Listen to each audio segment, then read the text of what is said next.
देश दुनिया की तमाम बड़ी खबरों को देखने के लिए हमारे चैनल को सब्सक्राइब करें और बेल आइकन को दबाएं ताकि सबसे बड़ी खबर सबसे पहले आप तक पहुंच सके।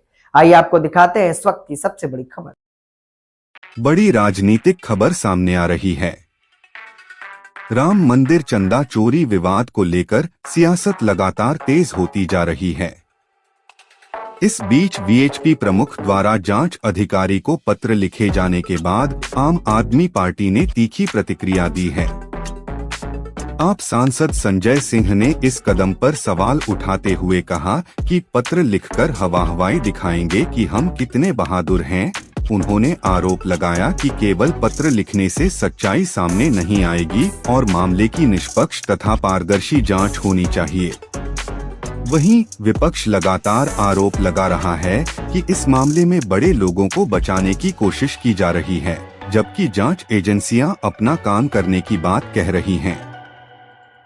अब सभी की नजर इस बात पर है कि जांच में आगे क्या नए तथ्य सामने आते हैं और इस पूरे विवाद पर प्रशासन क्या कार्रवाई करता है। नहीं, पहली बात तो ये कि मैं उनके पत्र का स्वागत करता हूँ। बहुत अच्छा किया उन्होंने पत्र लिखा। हो सकता है हमारी नहीं सुन रहा प्रशासन, उनकी ही सुन ले, उनकी ज़्यादा चलती होगी। लेकिन यहाँ मेरा दूसरा प्रश्न ये है कि राम के काम में भी भेदभाव।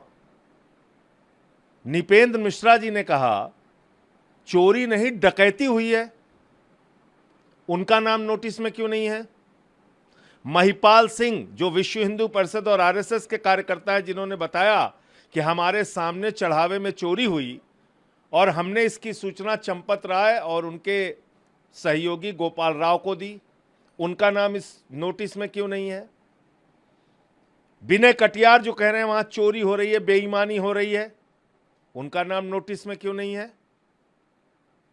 क्यों नहीं है? रजनीश सिंह जिस व्यक्ति ने, जो भारतीय जनता पार्टी का पूर्व मीडिया प्रभारी है, जिसने सबसे पहले पत्र लिखा इस पूरे मामले में, चढ़ावे चोरी के मामले में, उनका नाम क्यों नहीं है?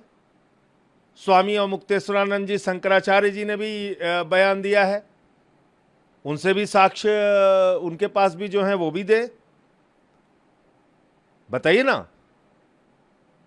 वहां के संत महात्मा धर्मदास जी, उनका नाम क्यों नहीं है? महंत धर्मदास जी का नाम क्यों नहीं है? इसका मतलब ये विश्व हिंदू परिषद की जो चिट्ठी है ये राजनीति से प्रेरित है। लेकिन फिर भी उन्होंने लिखा है। तो जब भी वहां का आईओ मुझे बुलाएगा, मैं तो 5 साल से इंतजार कर रहा हूं। 2021 में भी मैंने शिकायत की थी, तहरीर दी थी।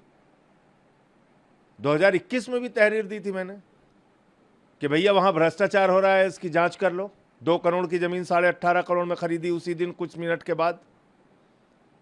तब आलोक कुमार जी नहीं जागे, तब आलोक कुमार जी ने कोई साक्ष्य नहीं मांगा, क्योंकि वो सारे साक्ष्य जो है मैंने फिर एसआईटी को जाके दे दिया। 5 साल कोई कार्रवाई नहीं की, ये लोग कुछ नहीं बोले। तो अभी इतने सारे लोग, ट्रस्ट का खुद का व्यक्ति भाई, ट्रस्ट के अध्यक्ष नित्य गोपाल दास जी के उत्तराधिकारी कमल नयन दास जी कह रहे हैं ये लोग चोर हैं, बेईमान हैं, उनके बयान हैं। उनको नोटिस भेजा आलोक कुमार जी ने? कहीं देखा हो तो आप दिखाइए। तो इसलिए कि हम किसी राजनीतिक दल से जुड़े हुए हैं, आम आदमी पार्टी से जुड़े हुए हैं, इसलिए हम इनको पत्र लिख के हवा हवाई दिखाएंगे कि देखिए साहब हम कितने बहादुर हैं। कोई दिक्कत नहीं है, आपने पत्र भेजा है। मैं सुबह से सैकड़ों लोगों से बात कर चुका। सुबह से मैं लगातार फोन पे हूं, अपनी टीम को भी मैंने लगा दिया है। जो जो साक्ष्य आपके पास हैं चलिए, अब हो सकता है आईओ बुला लेगा, सबको ले चल के जाके वहां बताएंगे किससे कितना पैसा लिया था, कितना चांदी लिया था, कितना सोना लिया था, किसको किसको रसीद नहीं मिली। हमने बात कर ली है सब लोगों से। कल ट्रस्ट की बैठक होनी है चंपत राय को लेकर, आप लोग जो आरोप लगाते रहे, उन्होंने हालांकि अपना चंपत राय अभी बैठा कैसे है वहां पे?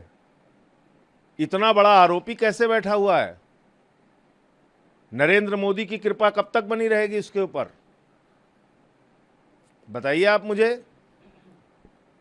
सैकड़ों करोड़ रुपए जमीन के नाम पे घोटाला किया उसने। 2 करोड़ की जमीन 18.5 करोड़ में खरीदी, 9 करोड़ की 55 करोड़ में खरीदी,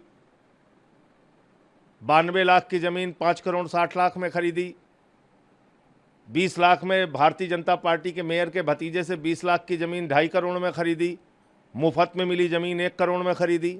ये सारे साक्ष्य मैंने एसआईटी को दिए, अभी तक बैठा कैसे हुआ है? जेल क्यों नहीं गया अब तक? वो जो आदमी अयोध्या को लूट रहा है, प्रभु श्री राम के मंदिर को लूट रहा है, वो डकैत अभी भी वहां बैठा हुआ है। अनिल मिश्रा और चंपत राय और गोपाल राव अभी भी मंदिर का संचालन कर रहे हैं और मोदी जी उनको बचाने में लगे हुए हैं। दूसरा मुद्दा E20 फिल्म को लेकर आप लोग सवाल खड़े करते रहे हैं। कल उद्योग जो इंडस्ट्री है उसके रिप्रेजेंटेटिव ने प्रेस कॉन्फ्रेंस की और उन्होंने इन आरोपों को खारिज किया। उन्होंने कहा कि कुछ अलग मामला हो सकता है, लेकिन ये पूरी जांच और एक तरह से भी लंबे अनुसंधान के बाद इसको। तो जिन लोगों की गाड़ियां खराब हो रही है उनकी कोई दुश्मनी होगी हरदीप पुरी जी से व्यक्तिगत?